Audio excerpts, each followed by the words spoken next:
Hey, good afternoon, everybody. Hope you're having a great day. If you've been following our channel for a little while, you will realize that we move our chickens in these mobile chicken coops. But every once in a while, because of things that happen in life, you get too busy on the homestead and things don't happen when they should.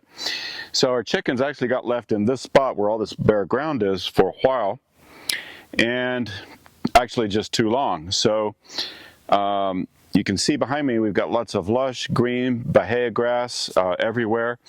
We're letting all this to go to seed so that it can replenish the soil. But what I'm going to do today is I'm going to get my BCS walk behind tractor, and I'm going to use this to plow this area up where the chickens have been. My plan here is to bring the seed bank up. There's always seeds in the soil, so I'm going to use the BCS and generate that that seed bank that's in this soil and get this started again. So I'm going to go get the BCS cranked up and bring it out.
So that only took a couple of minutes.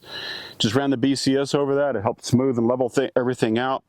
And using the rotary harrow on there with the tines that rotate this way does less damage to the biology in the soil. So hopefully I went deep enough and I've got some of the seed bank below the soil up close enough where it can germinate. We had quite a bit of rain yesterday and we're expecting more tomorrow.